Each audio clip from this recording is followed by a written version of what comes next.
வணக்கம். Support and resistance use பண்ணி continuation செட்டப்பில் எப்படி என்ட்ரி எடுக்கிறது அப்படின்றத பற்றி தான் இந்த வீடியோவில் நம்ம தெளிவாக பார்க்க போகிறோம். டவுன் ட்ரெண்ட், அப் ட்ரெண்ட் ரெண்டுத்துக்குமான செட்டப்பும் சேர்த்து பார்க்க போகிறோம். ரெண்டுத்துக்குமே இது டெம்ப்ளேட் 1. இது மாதிரி இன்னொரு டெம்ப்ளேட் இருக்குது. அது இது வீடியோவுக்கு அடுத்த பார்ட்டாக நாம் வந்து ரிலீஸ் பண்ணுறோம். சரிங்களா? ஸோ இதில் நம்ம தெரிஞ்சுக்க வேண்டிய விஷயங்கள் இதில் அப்படின்னா என்னென்னா, இந்த மாதிரி ஒரு வி ஷேப் ரிவர்சல் இருக்க ஏரியாவை நம்ம ஐடென்டிஃபை பண்ணணும். அதுக்கப்புறமா அந்த இடத்துல வர ரேலி அந்த செட்டப்பை ஐடென்டிஃபை பண்ணணும். இது ரெண்டுத்தையும் சேர்ந்து நம்ம ஐடென்டிஃபை பண்ணிவிட்டு அந்த இடத்துல வர ட்ரேடை எப்படி எடுக்க போகிறோம் அப்படின்றத பார்க்க ரொம்ப சிம்பிளாக இருக்கும். ரொம்ப ஈஸியான ஒரு செட்டப்பு. அடிக்கடி மார்க்கெட்டில் கிடைக்கக்கூடிய ஒரு செட்டப். முக்கியமாக கோல்டு ட்ரேடர்ஸ்க்கு இந்த செட்டப் ரொம்ப அழகாக ரொம்ப ஈஸியாக ஃபார்ம் ஆகும் கோல்டு என்ட்ரியில். அதனால் கோல்டு ட்ரேடர்ஸ்க்கு எல்லாருமே இது வந்து கண்டிப்பாக யூஸ்ஃபுல்லாக இருக்கும்னு நம்புகிறேன். இதுக்கு டைம் ஃப்ரேம் அப்படின்னு பார்த்தீங்க அப்படின்னா, இது எந்த டைம் ஃப்ரேமில் வேணாலும் ஃபார்ம் ஆகலாம். எந்த டைம் ஃப்ரேமில் ஃபார்ம் ஆனாலும் மல்டி டைம் ஃப்ரேம் அனாலிசிஸ் இதிலேயே எப்படி பண்ணுறது அப்படின்றத பற்றி நம்ம தனியாக இன்னொரு பார்ட்டில் பார்ப்போம். ஏன்னா இதிலே போனால் லென்த் அதிகமாக போகும். இப்போ நம்ம இதில் பார்க்க வேண்டியது வேறு we shape and A shape reversal. இங்கே தெரியுதுங்களா? ஸோ இந்த செட்டப்பில் நம்ம மாஸ்டர் ஆகிறதுக்கு ஃபஸ்ட்டு இந்த A shape and V shape reversal பாயிண்ட்ஸை நமக்கு ஐடென்டிஃபை பண்ண தெரியணும். அது தெரிஞ்சதுக்கப்புறமா இந்த மாதிரி ஒரு ரேலி, பேஸ், ரேலி, அப்புறமா ட்ராப், பேஸ், ட்ராப். ஸோ இதை பற்றி நம்ம ஈஸியாக பார்த்தோன்னே ஐடென்டிஃபை பண்ணுற அளவுக்கு நம்ம வந்துடணும். ஸோ அப்போ நம்ம அதை பற்றின எக்ஸாம்பிள்ஸ் பற்றி பார்த்துடலாம். அதுக்கு முன்னாடி அதுக்கான candle sticks we shape reversal எப்படி இருக்கும், ஏ ஷேப் ரிவர்சல் எப்படி இருக்கும் அப்படின்றத பற்றி நம்ம சப்போர்ட் அண்ட் ரெசிஸ்டன்ஸ் அப்படின்னு சொல்லி இன்ட்ரொடக்ஷன் வீடியோவில் நம்ம பேசியிருக்கோம். லிங்க் வந்து இந்த எண்ட் கார்டில் நான் கொடுத்துட்றேன். சரிங்களா? இப்போ நம்ம டேரெக்டாக அந்த கேண்டில் ஸ்டிக்ஸ் பேட்டர்ன் பற்றியே போயிடலாம். இதில் பார்த்தீங்கன்னா இந்த மாதிரி ரயில் ரோட் ட்ராக் நம்ம செட்டப் ஆல்ரெடி ஃபாலோ பண்ணுறதுக்கு தெரியும். இது ஆர்ஆர்டி பேட்டர்ன் சொல்லுவோம். இதை ஈவினிங் ஸ்டார் பேட்டர்ன் சொல்லுவோம். சரியா? இதையும் ஈவினிங் ஸ்டார் பேட்டர்ன் தான். விக்கு இந்த மிடில் கேண்டில் எப்படி இருந்தாலும் பரவாயில்ல, அது இன்டிசிஷன் கேண்டிலாக இருந்தால் மட்டும் போதும் நமக்கு. ஸோ இது இன்டிசிஷன் கேண்டில்னு சொல்லக்கூடாது. பட் இருந்தாலும் இந்த மாதிரி விக் வந்து கேண்டிலும் ஃபார்ம் ஆகலாம். அது மாதிரி இதுவும் வந்து ஆர்ஆர்டி பேட்டர்ன். ஆர்ஆர்டியில் இது வந்து புல்லிஷ் பேட்டர்ன் சொல்லுவோம் இல்லையா? நம்ம செட்டப் ஆல்ரெடி யூஸ் பண்ணிகிட்டு இருக்கவங்களுக்கு இது கண்டிப்பாக இது தெரிஞ்சிருக்கும். Morning star. ஸோ நம்ம யூஸ் பண்ணுற மொத்த கேண்டில் ஸ்டிக்ஸ் பேட்டர்னுமே இதை வச்சு தான் நம்ம இண்டிகேட்டர் சிஸ்டம் ஃபுல்லாகவே ஒர்க் ஆகிட்டுருக்கு. ஸோ நம்ம யூசர்ஸ், நம்ம ஃபாலோவர்ஸ் எல்லாருமே ஆல்ரெடி இந்த சிஸ்டமை யூஸ் பண்ணி தான் ட்ரேட் பண்ணிகிட்ருக்கோம். ஓகே. ஸோ இதுதான் வந்து we shape and A shape reversal கொடுக்கும். ஏன் அப்படின்னா இந்த பாயிண்ட்டை பாருங்கள். ஒரு மார்க்கெட் புல்லிஷ் மார்க்கெட் ஸ்ட்ரெயிட்டாக கடைசி கேண்டில் ஸ்ட்ரெயிட்டாக மேலே க்ரீன் கேண்டில் கொடுத்துருக்கு. இமீடியட்டாக அதே பாயிண்டில் அடுத்த கேண்டில் ஸ்ட்ரெயிட்டாக கீழே வந்து க்ளோஸ் ஆகிருக்கு. அப்போ எப்படி இருக்கும்? இந்த மாதிரி வரும். ஸோ இது வந்து ஒரு பாயிண்ட், ஷார்ப்பான ஒரு டிப்பை வந்து இங்கே ஃபார்ம் பண்ணியிருக்கு. இங்கேயும் பாருங்கள், ஸ்ட்ரெயிட்டாக ஒரு கேண்டில் போயிடுச்சு. அடுத்த கேண்டில் அங்கேயே நின்றுட்டு அடுத்த கேண்டில் ஸ்ட்ரெயிட்டாக இறங்கிடுச்சு திரும்ப. ஸோ இதுவும் ஆல்மோஸ்ட் ஒரு ஷார்ப்பான ஒரு டிப்பு தான் கொடுத்துருக்கு. ஆனால் பட் இப்படி போயிட்டு ரொம்ப நேரம் நிறைய கேண்டில் நின்றுதுன்னா என்ன ஆகும்? அந்த பாயிண்டில் வந்து வி அந்த ஏ ஷேப் ஃபார்ம் ஆகிறது கஷ்டம், வராது. அதனால தான் இந்த 2 கேண்டில்ஸ், இந்த 3 கேண்டில்ஸோட நம்ம ரிவர்சல் ஏரியாவை ஃபிக்ஸ் பண்ணிக்கிறோம். இந்த செட்டப்பில் இந்த கேண்டில் ஸ்டிக்ஸ் பேட்டர்ன்ஸ் இருக்க இடத்த மட்டும்தான் நம்ம சப்போர்ட் ரெசிஸ்டன்ஸாக கன்சிடர் பண்ணுவோம். சரிங்களா? நம்ம எக்ஸாம்பிள் சார்ட் படி பார்த்தா உங்களுக்கு புரியும். ஃபஸ்ட் ரேலி பேஸ்ட் ரேலி பார்த்துடலாம். இப்போ மேலே மார்க்கெட் ஏறி போயிட்டே இருக்குது அப்படின்னா நடுவில் கொஞ்சம் நேரம் ஒரு கன்சாலிடேஷன் வரலாம். அதுக்கப்புறம் அது போகலாம். சரி, இதுதான் வந்து பேஸ், வேறு ஒன்றும் இல்லை. பேஸ் அப்படிங்கிறது இந்த ஒரு கன்சாலிடேஷன் இந்த மாதிரி ஒரு கேண்டிலில் இருக்கலாம், 2 கேண்டிலில் இருக்கலாம், இல்லை மோர் தென் 2 கேண்டில்ஸில் கூட போகலாம். அது எப்படி வேணாலும் இருக்கலாம். சரிங்களா? இதுதான் அந்த கன்சாலிடேஷன். இப்போது இந்த ரேலி அப்படின்றதுல நாம் இந்த பேஸை எப்படி ஃபார்ம் பண்ண போகிறோம், எப்படி ஐடென்டிஃபை பண்ண போகிறோம் அப்படின்னா, இந்த ரூலை பொறுத்த வரைக்கும் நாம் மார்க் பண்ண வேண்டியது பாடியை தான். சரியோ? அப்போ நம்ம என்ன பண்ணுறோம்? பாடி இந்த லோவரில் இருக்குது, இந்த பாடியை மட்டும்தான் நம்ம மார்க் பண்ணி வச்சுப்போம்.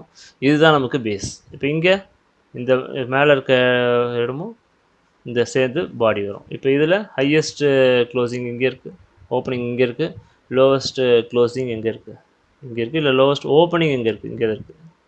அப்போ இதுதான் வந்து நமக்கு பாடியாக எடுத்துக்கும். ஸோ இந்த செட்டப்பை பொறுத்த வரைக்கும் அந்த A shape reversal, V shape ரிவர்சலுக்கு கேண்டில் ஸ்டிக்ஸ் பேட்டர்ன் பார்க்குறோம்.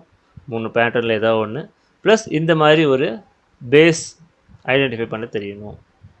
ஸோ இது தெரிஞ்சால் போதும். இது பேஸ் ட்ராப் மேலேருந்து கீழே இறங்கின கேண்டில் கொஞ்சம் நேரம் நின்றுட்டு அதுக்கப்புறம் கீழே இறங்கலாம். ஸோ இந்த ஏரியாவை நம்ம வந்து பேஸாக மார்க் பண்ணிக்கணும். Drop, base, drop. Drop base drop. சரியா? ஸோ இந்த பேஸுக்குமே அதே ரூல் தான். ஒரு கேண்டலாக இருக்கலாம், 2 கேண்டலாக இருக்கலாம், இல்லை மோர் தென் 2 கேண்டில்ஸ் இருந்தாலும் அது பாடியை வச்சு பாடி டு பாடி மட்டுமே கவர் பண்ணணும் கரெக்டாக. அதை வந்து நம்ம ஒரு பாக்ஸாக ஜோனாக எடுத்துக்கிறோம். அந்த இடத்துல வர ரிவர்ஸலை நம்ம ட்ரேட் எடுக்க யூஸ் பண்ணிக்கிறோம். சரியா? இப்போது அந்த V shape and A shape ரிவர்சலுக்கான எக்ஸாம்பிள்ஸ் பற்றி கொஞ்சம் பார்த்துருவோம். பார்த்தீங்கன்னா தெரியும். இது வந்து ஒரு ஏ ஷேப் ரிவர்சல், இதுவும் என்னது ஏ ஷேப் ரிவர்சல், இது ஒரு வி ஷேப் ரிவர்சல் வந்துட்டு இமீடியட்டாக கேண்டில் திரும்பி இருக்கு. ஸோ இங்கே இது வந்து என்னது ஏ ஷேப் ரிவர்சல், இது வி ஷேப் ரிவர்சல்.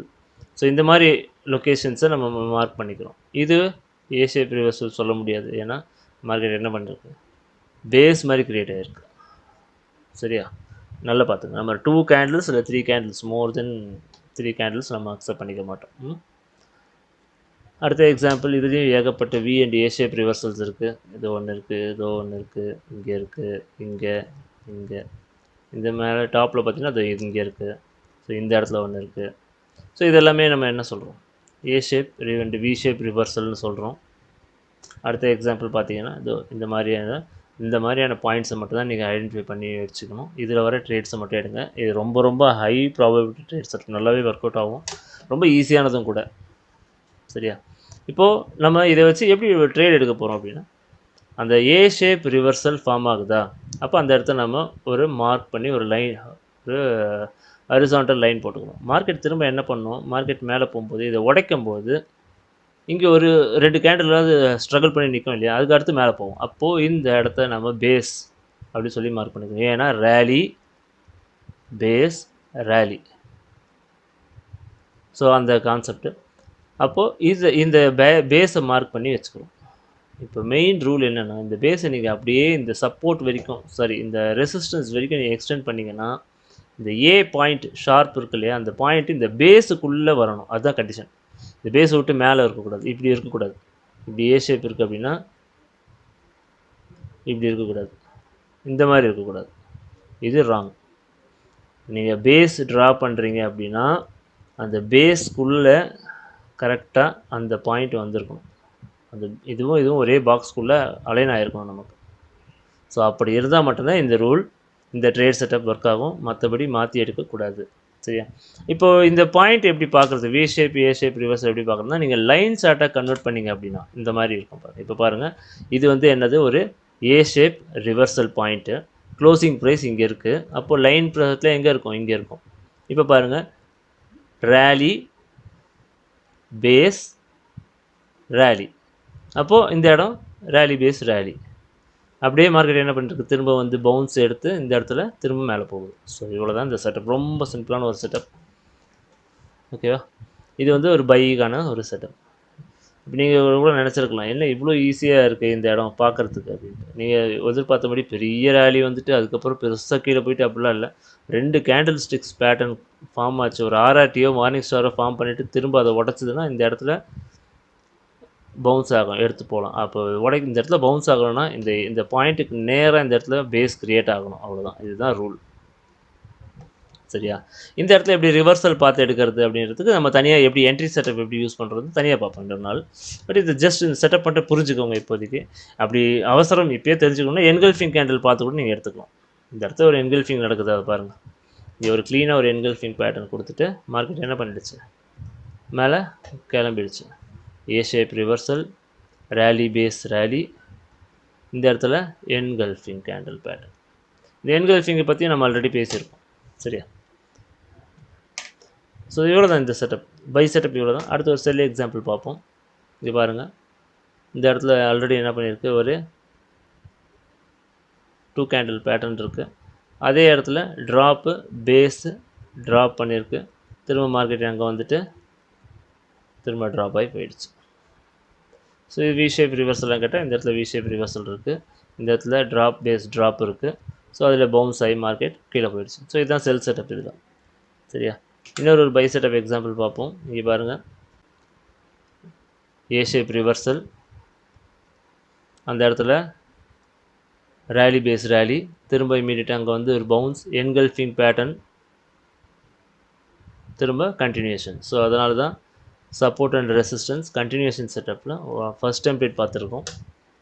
ஓகே, இன்னொரு செல் எக்ஸாம்பிள் கூட பார்த்துடலாம். இது பாருங்கள், இந்த இடத்துல ஒரு மார்னிங் ஸ்டார் கொடுத்து மேலே சப்போர்ட்டாக எடுத்துகிட்டு போயிருக்கு. அதே இடத்த ஒரு ட்ராப் கொடுத்து மார்க்கெட் என்ன பண்ணியிருக்கு, பிரேக் பண்ணிவிட்டு திரும்ப அந்த இடத்துல என்ன பண்ணியிருக்கு, அது ரெசிஸ்டன்ஸாக இப்போ எடுத்துகிட்டு கண்டினியூஷன் போயிடுச்சு. ஓகே, அடுத்து ஒரு பை செட்டப் எக்ஸாம்பிள் பாருங்கள். இந்த இடத்துல என்ன இருக்குது, ஏ ஷேப் ரிவர்சல் இருக்குது, 2 டைம்ஸ் இருக்குது. அதே இடத்த என்ன பண்ணியிருக்கு, ரேலி 2 கேண்டில் கொடுத்து ரேலி பேஸ் க்ரியேட் பண்ணியிருக்கு. அதே இடத்துல திரும்பவும் வந்து ஒரு கேண்டில் ரிவர்சல் கேண்டிலே கொடுத்துட்டு ஆர்ஆர்டி பேட்டர்ன் எப்படி இந்த இடத்துல ரிவர்சல் கேண்டில் நமக்கு ஷார்ப்பாக ஏ ஷேப் கொடுத்தோ, இந்த இடத்துல வி ஷேப் ரிவர்சல் கொடுத்துட்டு கிளம்பி போயிடுச்சு. ஸோ ரொம்ப ரொம்ப ரொம்ப சிம்பிளான ஒரு செட்டப் தான் இது. இப்போ இதில் சின்ன சின்ன விஷயங்கள் இருக்குது. இதில் சப்ளை டிமாண்ட் பற்றி இப்போ ரேலி பார்த்தோம் இல்லையா, அதுலேயே வந்து ஹிட் அண்ட் சப்ளை அண்ட் டிமாண்ட்னு சொல்லி ஒரு கான்செப்ட் இருக்குது. அதை பற்றி தனியாகவே நம்ம நிறைய பேச வேண்டியது. ஹிட் அண்ட் சப்ளை டிமாண்ட் எப்படி பார்க்கணும், எந்த இடத்துல பார்க்கணும், அதை பற்றி நிறையவே பார்ப்போம்.